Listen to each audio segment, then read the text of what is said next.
मेरे साथ विजय जी और सुरेश गुप्ता जी और हमारे VS सैनी साहब, MLA साहब, और मेरे साथ बैठे हुए चांदवीर जी। और थैंक यू सो मच मेरे इलेक्ट्रॉनिक मीडिया के भाइयों, फ्रेंड्स और प्रिंट मीडिया के। आज हम लोग पूरे देश में 20 जगहों पे अग्निपथ पे, जो एक अग्निपथ का नाम उन्होंने किस लिए दिया, जो युवाओं के लिए अग्निपथ बन गया, उसके लिए आज 20 स्टेट पे कांग्रेस अग्निपथ के विरोध में प्रेस कॉन्फ्रेंस करके अपना विरोध जाहिर कर रही है, लोगों को अवेयर कर रही है। और जो युवा आज अग्निवीर से सिर्फ खफा ही नहीं है, गुस्से में है, क्रोधित है, दुखी है। जिस तरह उनके सपनों को तोड़ा गया है, हम उनके साथ खड़े हैं, कांग्रेस उनके साथ खड़ी है। आप कह सकते हैं हम 8-10 पॉइंट वाइज आपसे सिर्फ पॉइंटर्स देने आए हैं कि ये जो फरमान है, आप सबको मालूम है कि एक तुगलकी फरमान जारी होता है ऊपर से, और सारे लोग, सारे भक्त लग गए हैं अनभक्ति में, ये दिखाने के लिए कि जो फरमान जारी हुआ है वो सही है। सबसे पहले हम लोग कांग्रेस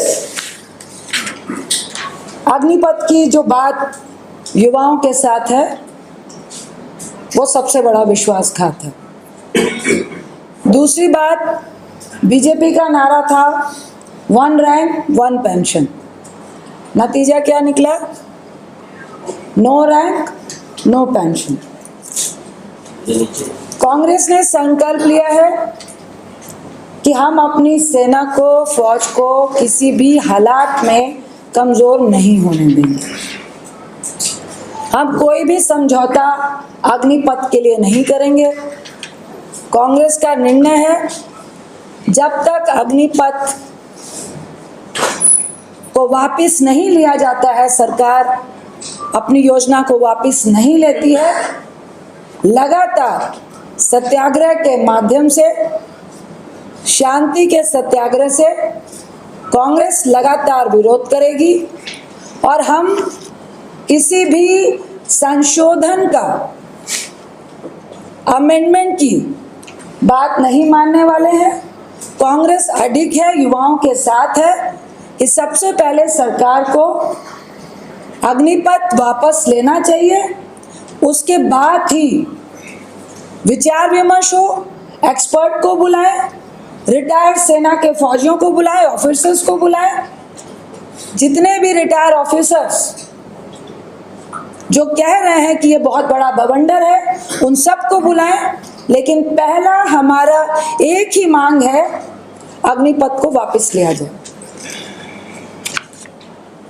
हम इनकी बात कहने जाएंगे, पहले आप GST लाए, नोटबंदी लाए, आप किसानों का बिल लेकर आए, 16 करोड़ युवाओं को रोजगार देने की बात करी। और मुझे एक किस्सा याद आया जो मैंने पार्लियामेंट में ही कहा था। अब ये अग्निपथ लेकर आए और हमारे प्रधानमंत्री कह रहे हैं कि बहुत अच्छी योजना है, अभी तो नहीं लेकिन भविष्य में आपको अच्छी लगेगी। भविष्य में किसको अच्छी लगेगी? भाजपा को या युवाओं को या देश को?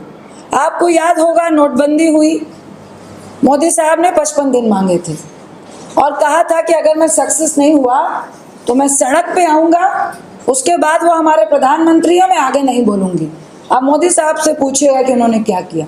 क्या नोटबंदी से NPA, काला धन, आतंकवाद, भ्रष्टाचार, जिसके लिए नोटबंदी आया था, क्या हम सक्सेस हो गए? फिर आया किसान बिल, 700 किसान हमारे शहीद हो गए। आपको वापस लेना पड़ा बिल, लेकिन आपका अहंकार नहीं छूटा।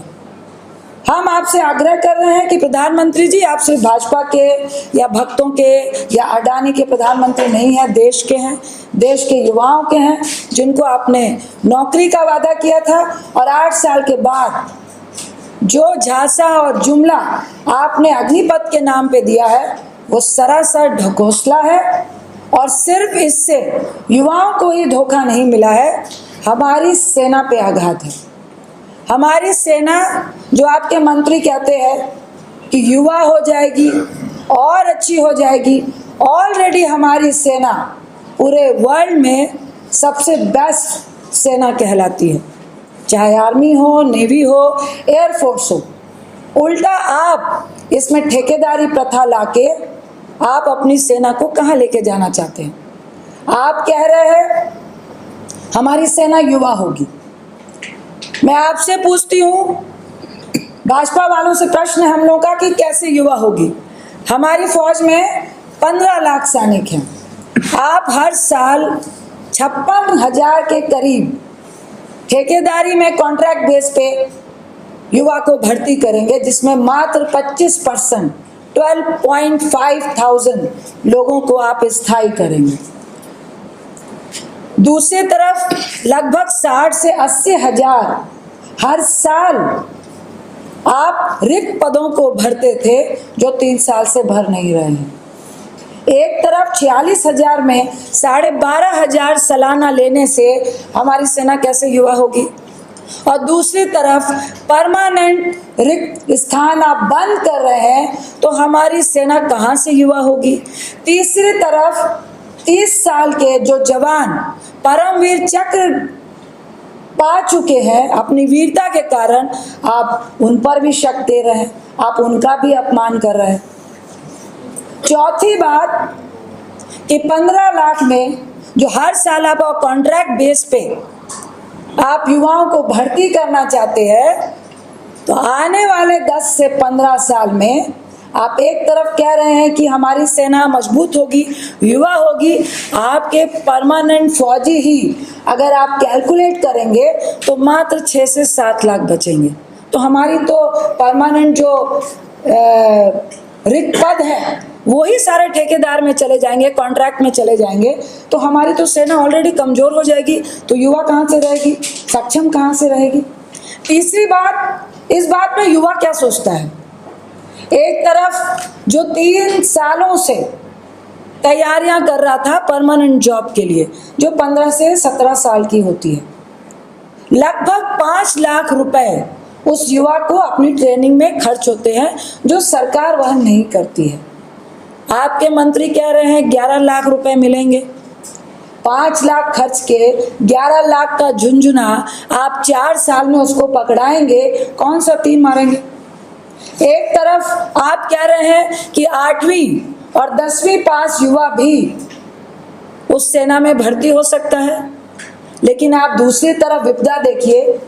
एक लड़का अपनी पढ़ाई से गया, नौकरी से गया, 21 से 23 साल का होते होते वो रिटायर हो गया।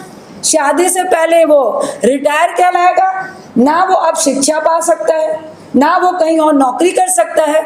तो बचा क्या? भाजपा का कार्यालय, जो उनके मंत्री कह रहे हैं, हम लोग नहीं कह रहे हैं कि चिंता की बात नहीं है, भाजपा कार्यालय है, आप उसमें सिक्योरिटी गार्ड लग जाना। मुझे शर्म आती है ये कहने पे। हमारे युवा जज्बात के साथ देश के लिए शहीदी देने के लिए जिस सेना में जाते हैं, आज उस सेना के जवानों को भाजपाइयों ने अपने सिक्योरिटी गार्ड से उनको कंपेयर किया है। क्या यही आप अपनी सेना को मजबूती देना चाह रहे हैं? मुझे एग्जाम्पल मिला एक फौजी का, उसने शादी का कार्ड, उसकी शादी है, उसने शादी का कार्ड छपवाया है, तो वो स्थायी है। तो कार्ड में ब्रैकेटिंग में लिखा है फौजी स्थायी, परमानेंट। ये आगे के भविष्य को युवाओं को दिखा रहा है कि आगे उनका भविष्य क्या होने वाला। एक तरफ विजय वर्गीय जी कहते हैं सिक्योरिटी गार्ड बन जाओ, दूसरी तरफ प्रधानमंत्री कहते हैं कि ये भाई अल्प में खराब लग रहा है और आगे आपको अच्छा लगेगा।